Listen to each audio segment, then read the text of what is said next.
Watching this video, my first reaction is usually to make fun of people, but this one's different. Watch it all the way through for a second, please, and just listen to what the lady has to say. Thanks. I obviously voted for Abigail Spanberger, and Mark voted for Abigail Spanberger as well today. The exciting thing is that tomorrow, Abigail Spanberger has a campaign event here in Norfolk, Virginia, and President Obama is going to be at the event. The tea for today, for me personally, is I am just having one of those days where I keep crying randomly. Every video I see on social media, every song I hear on the radio, everything just really makes me miss my old life. I really just miss being happy. I see videos online of, a notoriously happy couple dancing and singing and truly enjoying, being around each other and having a good time. And I missed that was a part of my life for a long period of time.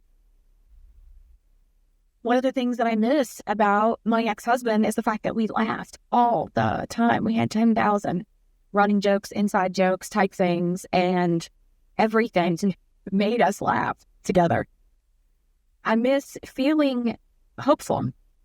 I miss the feeling that tomorrow is going to be more fun. Tomorrow is going to be better. Tomorrow, I could see hope in the future. Damn it. And I miss the fact that for a point in my life, I was genuinely having a good time. My job was annoying and it didn't pay enough, but it was there. It was steady. My ex-husband was gone a lot. It was the military, but it gave us good balance in our relationship, and we maximized the time that we were together. We enjoyed being together, and, we got to do all kinds of things. The biggest thing is that I miss having hope for the future. I miss believing that tomorrow is just going to be even more fun than today was. That's the thing that I miss the most. I miss actually having fun and actually enjoying life and looking forward to tomorrow. At this point in my life, I don't have anything to look forward to. Tomorrow is not going to be better. Every day is just steadily going to get worse. I've been without a job for a year. I've had to take all of my savings out of my retirement. I have nothing left. I literally have nothing left. And I have nothing to look forward to at this point. Nothing. I genuinely miss being at a place in my life when I actually was happy and I actually did have something to look forward to, because I certainly don't have anything to look forward to now.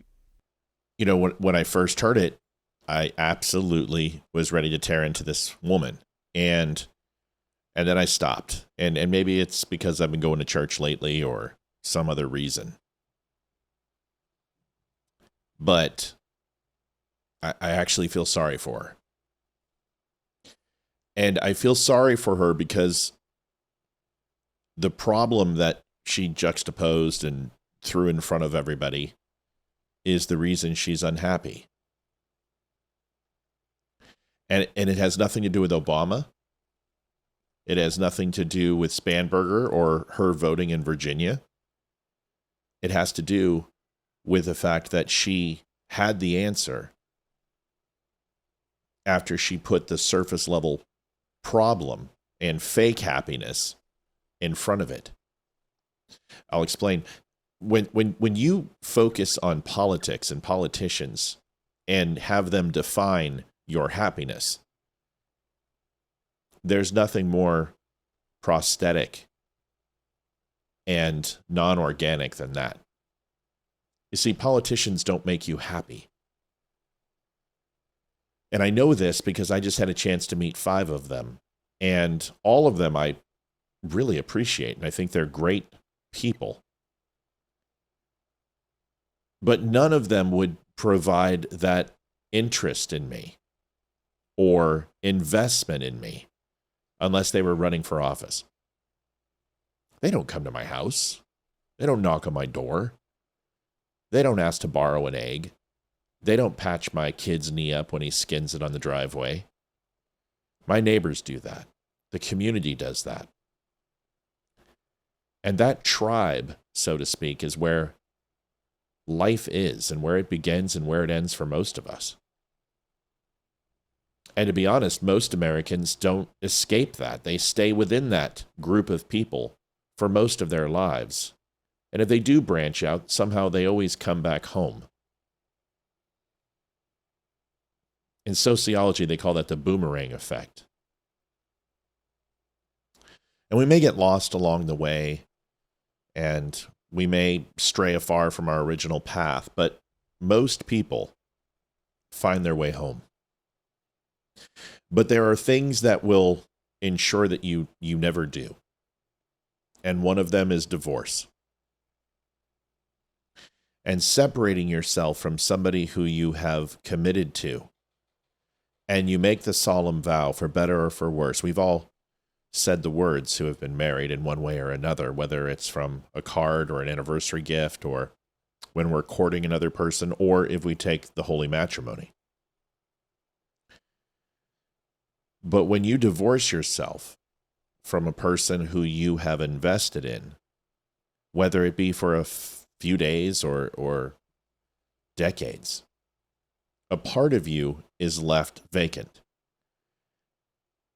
And what usually happens is people lose their friends.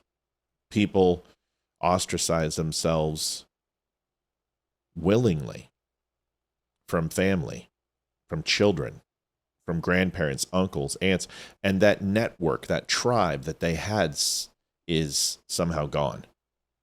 And they're left with a bigger hole to fill. And others repudiate God and blame Jesus and blame their religion and castigate aspersions on him, saying, how could you let this happen to me? How could you let my life go in shambles? And what test and why have you forsaken me now? So when I look at this woman, my first reaction is to do what I always do in the dumb show and just make fun of her. And although there's room to do that in the first 30 seconds, you can tell that this person, like all of us, is looking for an answer. And although we think it completely antithetical and moronic for her to look for hope with Barack Obama and Spanberger, maybe she feels the same when we look at Trump and Pete Hegseth and Vance and looks at us the same way. So maybe the answer is, for this lady, is to find a way to rekindle those relationships and remove politics from your personal relationships. Not because you're ashamed or not because it's not a good thing to talk about, but when it literally is your lifeline, when it is your anchor, when it's your home base, so to speak, and you're flying backwards towards the things that matter in your life, and that boomerang effect is taking place. Maybe politics isn't where you want to return to. Maybe division isn't where you should be focused. Maybe it's rebuilding relationships that have been torn asunder, possibly because of politics or an opinion that someone you care about doesn't agree with. Because in the end, you can be right in a conversation. You can be right in an argument, but you can lose. And it just sounds like this lady, to me, although I don't agree with her politics, I understand what suffering feels like, and it's never a good thing. And as Willie Nelson said, you're looking for love in all the wrong places. That's just my opinion. See you guys tonight at 7 o'clock. Sorry, so morose. Maybe later we'll laugh about some other stuff. Talk to you soon. Drop it hard.